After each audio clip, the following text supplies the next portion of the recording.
Welcome to another episode of Stool Perspective, where we give you the booze news of the week. Everything that was important that happened in the alcoholic beverage industry this week, or the stories that we arbitrarily chose because they're kind of fun. I'm Mike Morgan, and you, sir? Bret Coleman Baker. Let's get to this. So, there's been a new innovation in the craft beer world. Brewer John Midgley has developed a beer made from raw barley and enzymes alone. No malting at all. Okay. That's it. That's the end of the story. What's the advantage to that? Apparently it's more sustainable because it takes a lot of energy and water to make malt. So if you just get raw barley that's been slightly dried out of the field, mix it in the mash with some enzymes, you know, and then do the normal brewing process, boom, you have wort without having to malt anything. But the process of malting is what makes that barley taste like different things. This is what gives you coffee or chocolate flavors in a dark malt, or caramel flavors, or bready or toasty. So is it all, is this only applicable to making like a basic beer flavored beer? If you wanted to use this 100% to make just a beer made from only raw barley, no specialty malts, then yes, it would just basically make the lightest light lager that's ever lighted. It'd be like, it's a lighter color than any of the lightest malts because there's no roasting involved, so it would be like damn near clear. Congratulations, sir, for doing something I consider completely useless. I know that there's a local brewery, a big local brewery, that's also working on a very similar thing. And what I think is interesting about this, not the fact that they're using raw barley and enzymes, whatever, that's kind of cool, but this guy, conceptually, it's cool. He's betting his business on something that any brewery can do if they just buy the enzymes. Because it doesn't take special equipment, it doesn't take special knowledge. He didn't invent enzymes or anything. He is just like, hey, there's enzymes that can do this process for me that these enzyme companies have already been working on. So there's nothing proprietary about it. He just figured out the process. Yes, and he's first to market. So it's the whole saying of, what is it? Something pioneers get the arrows, settlers get the land. Yeah. So yeah, a better funded brewery is just going to steal his idea. And yes, 100%. So good luck, John. Yeah. Good luck. Once again, John, congratulations on doing something completely useless. So it wouldn't be a week in beer if we didn't talk about Bud Light. Oh, I wish we didn't have to. So this is a thing that we talk about, the fact that talking about Bud Light.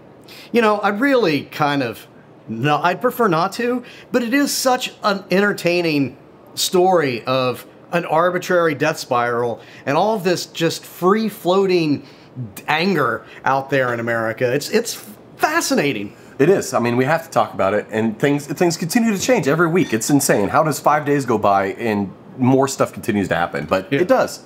So we're going to get there, but what's happening is that beer distributors right now are starting to feel uncomfortable with how much inventory they have on hand. So basically depletions aren't going as fast as they want. So beer's not selling. Now this is just for distributors as a whole, like looking at all the data. But when you start mining down into it of what's happening, it's because it's Bud Light that it carries such a huge weight with so many distributors that it continues to decline even further. It's down to almost 30% down now. Up another percentage point from last week, which was 28.5. It's now at 29.5 points down. So it continues to decline. And as a result, Miller actually can't even keep up. They're running into shortages. And Bud Light is expiring, so things are crazy with distributors right now. So Bud Light is just continues to free fall. It's just astounding how much this keeps happening. It is going to be interesting to see whether this is the permanent downfall of Bud Light. I mean, it should just be a momentary blip of stupidity, but it is a weird world that we're living in today where nonsense builds on nonsense and continues to snowball. And and they're discounting hugely right now. There's $8.99 cases for sale at local places. I saw that there's frat bros in college towns and stuff buying cases of Bud Light and getting $10 rebates per case, which is crazy discounted. And Bud Light does continue to flip-flop. Like, you know, they sent this to support Dylan Mulvaney and the LGBTQ plus community, and then they backtracked and then all of a sudden now they lost the gay bars on top of losing the conservative bars. NASCAR. And now they're flip-flopping again, and they just announced that they're donating $200,000 to an LGBTQ group and to support minority business owners. So flip-flop, and it's just hurting them, and they continue to dig the grave deeper and deeper. That whole failure to stand for anything, it sometimes bites you. It feels real good to see them fucking getting their comeuppance. Yeah. They're just desserts. I thought that I would never live to see the legalization of marijuana or the downfall of Bud Light. And now, as a very cynical person, I'm optimistic that I'm going to see both in my lifetime. Hell, within the year. You might be able to smoke a doobie on your porch and watch the downfall of Bud Light in real time. Right, federally legal. Yeah. Guess how much Bud Light has lost? But Anheuser-Busch has lost this year since the Dylan Mulvaney scandal. More than the GDP of a lot of countries. $26 billion. Good God. That's how much valuation that their company has lost since March. It's amazing. White Claw. Oh, God. You just... The hits keep on coming. White Claw's bullish on flavor. Yeah. Seems counterintuitive, but all right. Flavorings continues to dominate. White Claw's doing okay. Beast Unleashed, which is, I think that Monster energy drink has made an energy drink alcoholic version called Beast Unleashed. Okay. That's doing well. And flavored vodka is making a comeback. So vodka is just like real vodka. Well, no. I mean flavored vodka, like watermelon, flavored vodka, like watermelon vodka. Yeah, okay. Not good vodka. Whipped cream vodka. Yes. It's having a revival candy again. Cane vodka. And yes, flavors are doing well, and Twisted Tea is doing well. Anything that doesn't taste like the thing it's supposed to taste like is doing very well. Things that are yummy to an 8-year-old. Anything that doesn't require an adult palate is doing well. Yes, this is true. Let me ask you a question. Wasn't there, and I'm blanking on the name of it, but there was a beverage in Ohio that did well for a while. Something Four Loko? Yeah, Four Loko. Mm-hmm. Wasn't that an alcoholic energy drink? And didn't it go out of business due to lawsuits or regulation or... It's still in business.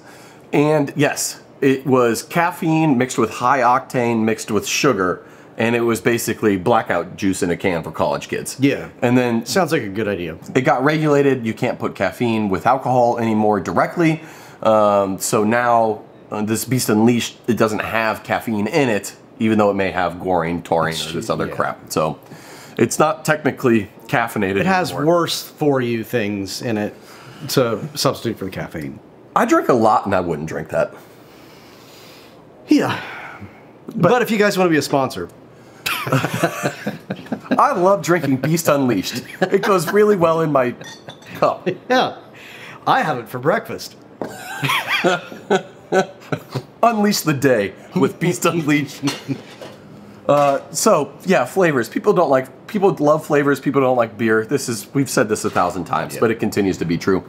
Speaking of flavors, Molson Coors just settled an agreement. With their hard seltzer line called Vizzy, they were making antioxidant vitamin C claims, and they got sued. They lost a lawsuit. They settled for $10 million. There were antioxidants and vitamin C in what? Molson Coors? In their seltzer line called Vizzy. Ah. And you can't make any health claims, Seltzer even if it's true. Good for you? Yeah. You can't say hard seltzer is good for you. So they lost that. It was a commercial class action lawsuit. Just $10 million, though. It's a drop in the bucket for them. It should not stop you, though, as a brewery that puts lactobacillus in your beers. I mean, lactobacillus is supposed to be good for you. It's in yogurt, all that stuff. Probiotics. Yeah. It should definitely not stop you from touting the health effects of it. I do not Don't be deterred by I do not claim that Urban Artifact is good for you. I do not claim that it has high amounts of vitamins because of the fruit. I do not claim that it has antioxidants, and I definitely do not claim any other health benefits. Do it. Just get better lawyers. The United States Postal Service has returned the Shipping Equity Act back to the U.S. House, and this means a couple different things for the Postal Service, but the big thing is that it will allow legally the post office to ship alcohol.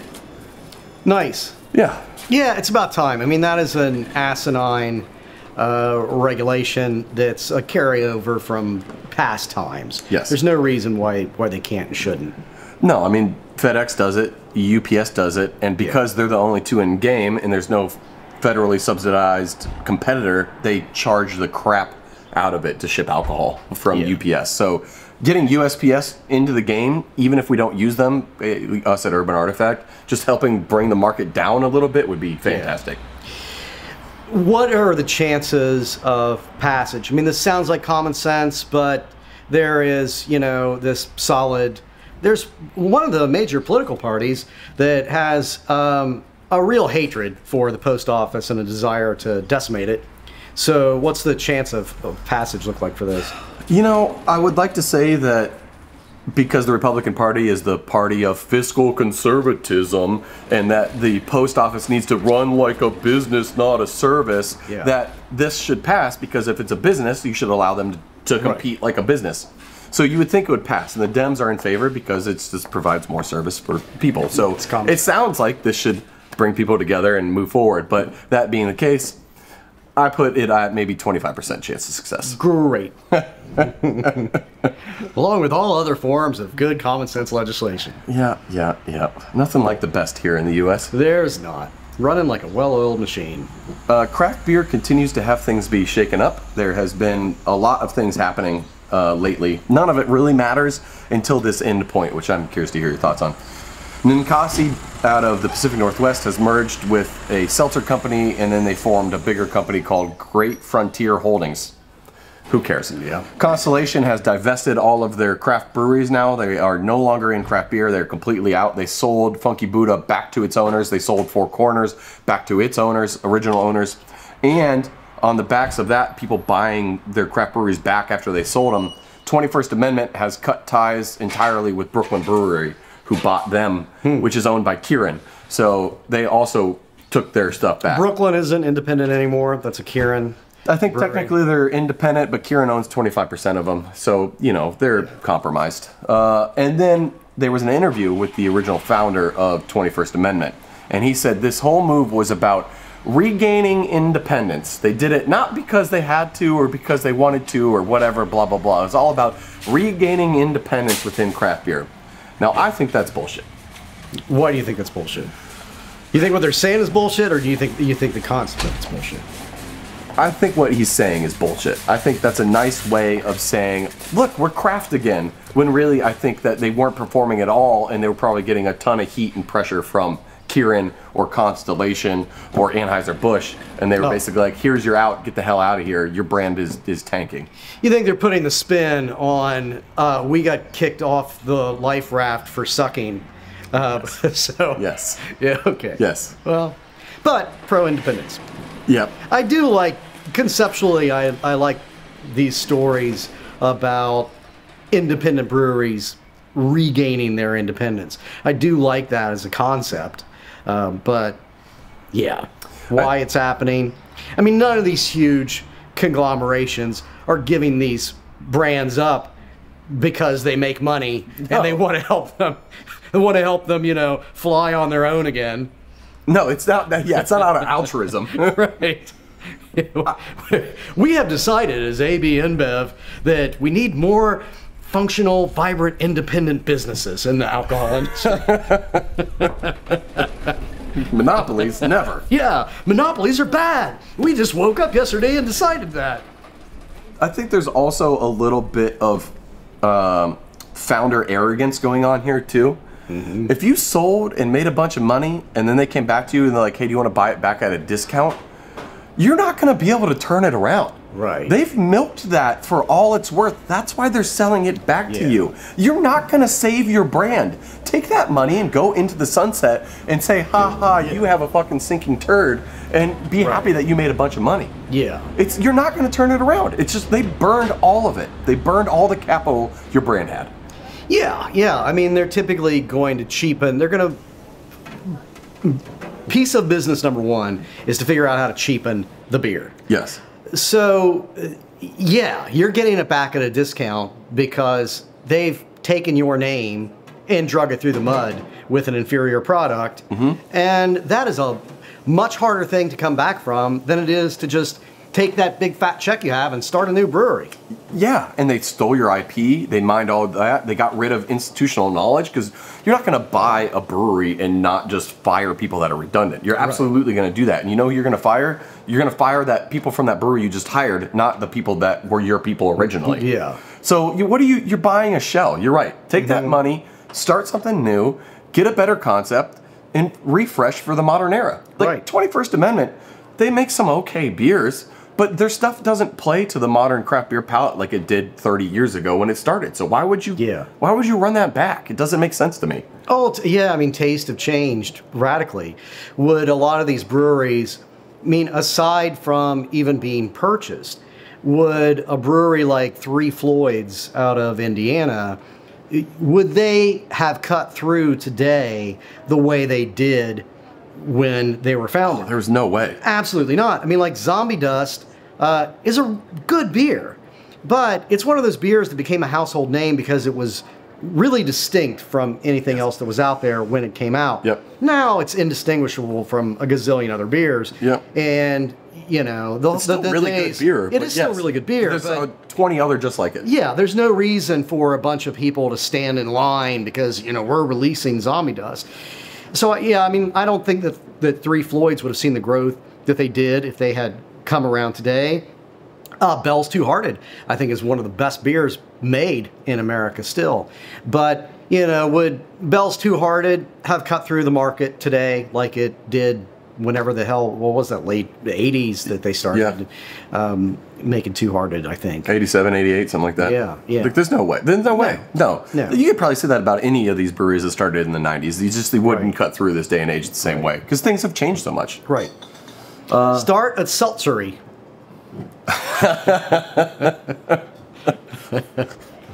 The flavor house. Yeah. A craft seltzery that uses a bunch of chemical flavorings. So did you know Sean Diddy Combs has a tequila brand? I do not know Sean Diddy Combs. He has a what? A tequila brand. Of course he does. He has a tequila brand. It's owned by Diageo, and he is suing Diageo. Yeah. What for? Well, Diageo also owns Casamigos, which is George Clooney's tequila brand. Yes. I immediately thought of the George Clooney tequila brand. Yep. So George Clooney sold his brand to Diageo for $1 billion. Sean Diddy Combs isn't having success at all with Diageo. So he's suing Diageo for pigeonholing his brand and not performing or giving the same treatment that they gave to George Clooney's brand. And what he claims is that in the court filing, that the company Diageo pigeonholed De Leon, which is the name of his brand, his tequila brand, as, quote, urban, and described it as a, quote, black brand. So they basically didn't put the same money or effort behind it as the George Clooney Casamigos brand. And so he's claiming that through racism, Diageo killed his tequila brand. I don't know anything about any of this, but the George Clooney tequila, I know the story behind that was that, you know, he got the inspiration to do that based on some really, truly fantastic tequila that he found in Mexico. And so I haven't had the George Clooney tequila, but I have heard from sommeliers that it's a very good tequila. It's overpriced, but it's good. So, you know, I mean, it could just be there, Diddy, that your tequila sucks, buddy. I don't know. I've never had it. I didn't even know he had a tequila brand, honestly, until I read this story. Didn't care. I'm not going to drink his or George Clooney's, but... It wouldn't surprise me if it was a combination of all the things being true anyway. Yeah, it could be. I mean, it wouldn't surprise me one bit. The industry data for last year has dropped, where all craft breweries report to the Brewers Association how much beer they produced, and then you can track over the last 5 years is usually what they publish, growth and declines. So that has just come out. Yeah. I don't want to go over any of the data yet, but I just wanted to kind of give a little teaser that next week we will be talking about winners, losers, and some numbers that are going to shock. This is one of my favorite things to do because it's just basically public gossip, and it really delights me. So we'll go over that next week. I just want to. Oh, it's a cliffhanger, bitches. Speaking of cliffs, Europe is home to the heaviest drinkers in the world. Really? Yep, they drink on average. Every person 15 years of age or older consumes 9.5 liters of pure alcohol per year in Europe as a whole. That is 535 beers per person aged 15 and older per year. Now, go Europe.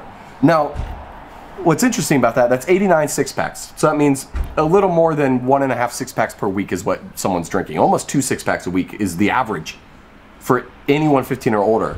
Now, if you break it down further, 30% of people in the world basically don't drink at all, any alcohol. Yeah. So now all of a sudden, ratchet that number up by 30% per person. Now you got to look at, if you're 15, you're probably not drinking 2 six-packs a week.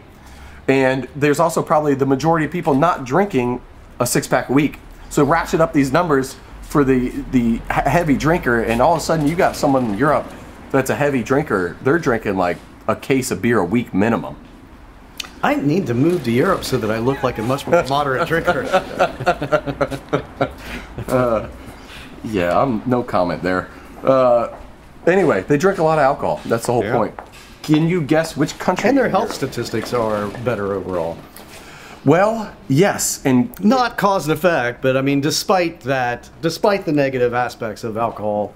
Well, they finally figured out why. You know, the French paradox, if you recall, like they drink wine, they smoke a lot of cigarettes. Why do they have better health than Americans who drink a lot less and don't smoke as much? Well, after years and years and years of speculation that it's the antioxidants in red wine and it's walking around and stuff, you know what the #1 cause of them having better health than the Americans? Less saturated fat. Universal healthcare. Universal healthcare. Yep. That was duh. It took us decades to figure out that universal healthcare is the fucking reason that you can get away with this stuff. Yeah. Well, I'm sure that's. I mean, universal healthcare, a healthcare system that actually cares about you being healthy as opposed to the profit on you being sick. Yes. That's going to go a long way. But also being a more walkable society in a lot of places, and eating less processed foods and just pure garbage is also going to be beneficial. Absolutely. News of the dumb for you. Yeah, love it. There was a man in Anchorage, Alaska, who was caught selling bootleg liquor to homeless people. He bought 3,500 bottles of vodka, dumped out water bottles, filled that vodka into water bottles, and then went to homeless shelters and sold it, made $140,000. Got arrested, got put on bail. Guess how much the bail was for? $10. $250. So like nothing. This guy was buying vodka from Costco, putting it into water bottles and reselling it to homeless people at homeless shelters. I mean, that's just absolutely fucked. I mean, it's selling a market what the market wants. It sounds like capitalism to me. Might violate a couple of liquor laws and whatnot. Well, but morally, I'd argue maybe it's a little bit dubious at best. Because the homeless can't figure out how to find alcohol themselves. We're just gonna have to agree to disagree there. Free market Mike. I'm on the side of the free market on this one. Capitalism. Well, I got more news of the dumb. This one's news of the dumber. An influencer died after drinking 7 bottles of baijiu, which is Chinese moonshine, in a row. Within about 20 minutes, he drank 7 bottles of liquor, and then he died. Social Darwinism. Yeah. Yeah, that, you know. Well, just that I don't really, there's few people, I got ready to say I don't wish death on anybody. We know that's not true at all. But, you know, it's not a long list. I don't wish death generally on people that I don't know. So I'm sorry that person's dead, but just the word influencer fills me with rage. I had a feeling that would get you going. Okay, non-alcoholic story of the week. We got 2 of them. One is a little crossfade action here. The cannabis industry in Colorado is in decline. Yeah. There is way too much supply. There's not enough demand. Prices are plunging. There's not enough cannabis tourism, and basically the marijuana market is oversaturated. Not surprising. Is that because Colorado was the first to the game, and now it's kind of like the casino thing. Yeah. I mean, we had a casino come to downtown Cincinnati, and there was all of this promise, and the casino's going to make $1 gazillion, going to pay a bunch of taxes because casinos do great. Well, casinos are very profitable for casinos, but the numbers and the projections were based on the fact that casinos used to be a lot fewer and far between. Yes. You know, Indiana legalized like riverboat casinos, and they killed because it was the only area within a several 100-mile radius. So probably the same thing's happening with Colorado, I assume. Yep. Like it's not that big of a deal to go to Colorado to smoke legal weed. I mean, that was a very novel thing to do for a while. Well, and think about when you first, get legal age of drinking. You go out to the bar a lot, you drink way more than you probably should, and then eventually you calm down at least a little bit. Yeah, some people do. You calm down a little bit. And so, like, the novelty is worn off at this point. There is other states that have legalized it now, so you don't need to travel to Colorado just to experience legal marijuana. Yeah. And it's just like, of course that you would go way too hard to start, and things are just going to settle down. So this is natural. If anything, this is a good time to load up on some cannabis and stick it in a deep freezer or something. I think it's always a good time to load up on a bunch of cannabis. Yeah, I don't disagree. The other non-alcoholic story of the week that we got this week is one of AI. AI, everyone's talking about it. Oh, such a fan. Anyway, a lawyer representing a man who sued the airline companies relied on AI to help prepare his court filings. Mm-hmm. And you know a little bit about this. How did it go? Yeah, I love this story, actually. Well, I love it and I hate it. I mean, it's kind of funny in the sense that this dipshit lawyer wrote an entire brief with ChatGPT. And, as an attorney, if you're having a paralegal or anybody else do work that you're going to submit to a court, you are responsible for that work being accurate and the representations that you put into any brief or filing or pleading or whatever, you're responsible for the accuracy of it. So this idiot does no research. He just asked ChatGPT to write a brief for him. And then his due diligence in checking the sources is he asks it, are these cases real? And it says, yeah. So he submits it. And, then the court and the opposing side, which is an airline company, so these are high-priced New York attorneys, they're all sitting around looking at this brief going, well, the problem here is none of these goddamn cases exist. So it's kind of funny from the ineptitude and the malpractice of this moron, and it's kind of funny from how bad ChatGPT did creating this brief, in the sense that it relied entirely on fictitious information. But what's really frightening about it is that this brief, based on pure bullshit, looked legitimate. I mean, it had to take a team of high-priced New York attorneys and a federal judge to say, we're not finding these cases that look real. And in at least one instance, it produced an actual case for him. So the AI not only wrote the brief and told this attorney, yeah, everything in it is true and real and sourced, but I think he asked for one of the cases and it created a case that didn't exist. Mm-hmm. And it was using like real docketing numbers. So everything looked legitimate. And what that means is that had that just been fake news, as opposed to a brief in a lawsuit where people are going to scrutinize every aspect of it, you would have had no reason to question it on its face. Sure. And what's also frightening about it is that the AI lied to cover itself up. Oh yeah, that's a pretty common theme. Yeah. Like a toddler. Yeah. Yeah, it's pretty... I'm going to choose to focus on the hilarious, complete, inept attorney aspects of it, just so my head doesn't explode, but it's pretty scary. Well, I really like the story that came out this morning, this Friday, June the 2nd, about AI being trained to kill targets in the Air Force. And the story goes that they basically programmed it to like, hey, you're not supposed to kill the operator, right? Your goal is to kill people. And then the operator said, cease fire on targets. And so the drone was like, well, my primary objective is kill targets, and you're getting in the way. So then it turned its attack on the operator. And then when they were like, don't kill the operator to the AI, it started attacking the control tower. Because it was like, you're not going to tell me what I can do and can't do. My goal is to kill the bad guys. So it's amazing how much this looks exactly like every piece of dystopian science fiction around this type of technology has always looked. We're barreling headlong. I can't wait. Yeah. I mean, it's going to be Terminator, like, by 2025. We're running long, but here's a quick question for us from our email question of the week. I swear to God, if it's about seltzer. The question is, God damn it, I wish it was about seltzer so bad.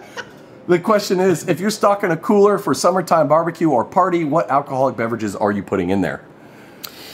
Well, you know, a lot of just, if it's summertime, man, I'm not above drinking cheap beers, lighter beers. I don't mean light beers, but hams, you know, I drink a lot of in the summer. Nice ice cold hams because it's cheap and it's decent beer flavored beer.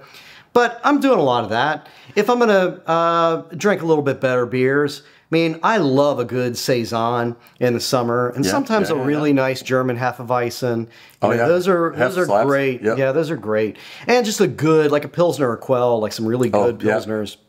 If I'm spending money on a decent amount of people, I'm going Modelo, Urban Artifact, and probably some IPA of some sort, something cheap. But if I'm going for a nice end party, oh man, you hit the nail on the head. Pilsner Kell, some Weihenstephaner and stuff. You hit some Saisons. Yeah. Now that'd be a small group, sub 10 people. I'll splash like that. But if it's more than that, you're getting the cheap shit and probably some seltzer.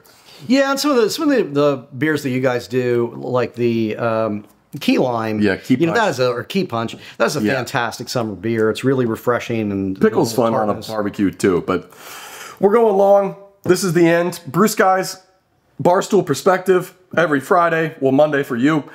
Check us out. We go over the news of the week. Also check out our sister podcast, Bruce Guys Happy Hour, where we're doing an oral history of craft beer and beer in America, and we're covering how it got to where we are. It's a lot of fun. We interviewed a lot of great people. Check us out wherever you can get podcasts. Make sure to like, subscribe, leave some comments, and if you have any questions for us that you want to go over here at the Barstool's Perspective, please reach out to us at info@bruceguys.beer.